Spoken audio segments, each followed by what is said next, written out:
কপাল খুলতে পারে শিক্ষকদের, সেই বিষয়টা নিয়ে আলোচনা।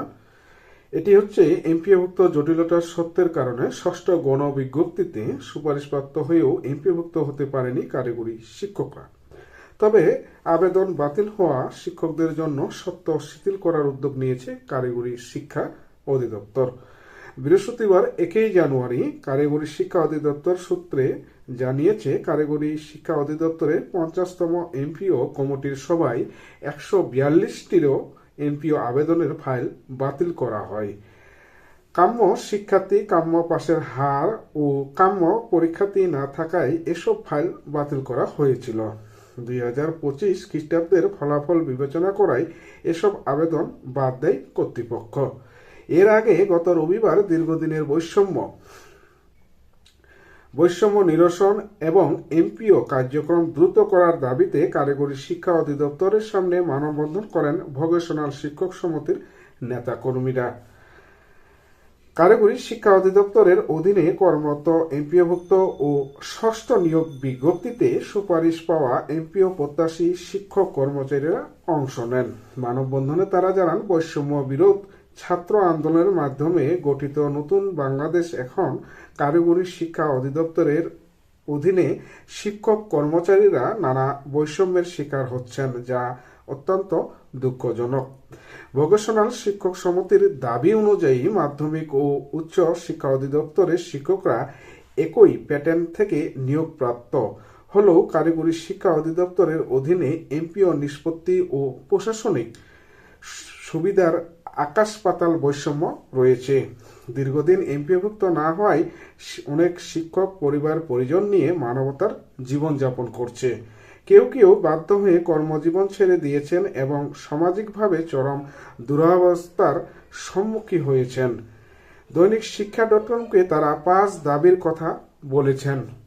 দাবিগুলোর মধ্যে রয়েছে যোগদানের তারিখ থেকে বেতন নিশ্চিত করা, সামান্য কাগজগত ত্রুটি বা মানবিক কারণে কোনো এমপিও প্রার্থীর এমপিও আবেদন বাতিল না করা, আঞ্চলিক অফিসের অবহেলায় কাগজ হারিয়ে গেলে আবেদন বাতিল না করা, মামলা মোকদ্দমা বা শাস্তিমূলক কারণ ছাড়া এমপিও বাতিল না করা এবং করোনাকালীন সার্বিক বাস্তবায়ন বিবেচনায় নমনীয়তা দেখানো।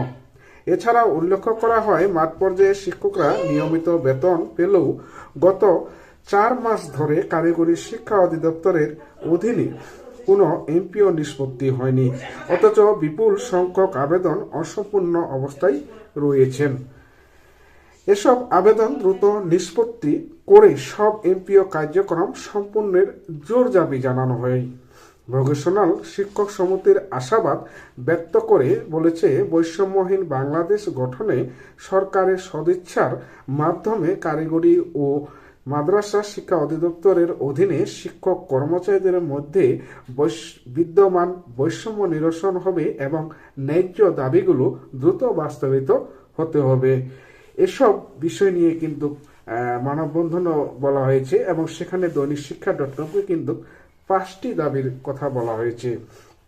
দাবিগুলো আমি আবারও বলছি। 1 নম্বর দাবি রয়েছে, যোগদানের তারিখ থেকে তাদেরকে বেতন দিতে হবে, এটি নিশ্চিত করতে হবে।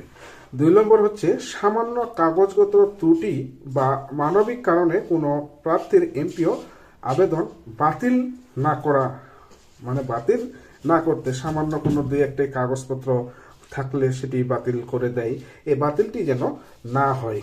আচ্ছা, আঞ্চলিক অফিসের অবহেলায় কাগজ হারিয়ে গেলে আবেদন বাতিল করা হয়, কিন্তু কোনো কাগজ অর্থাৎ কোনো এমপিও শিক্ষকের ফাইলে যদি কোনো কাগজের হারিয়ে যায় অথবা কোনো কাগজ ত্রুটি থাকে সেটি কিন্তু বাতিল করা হয়।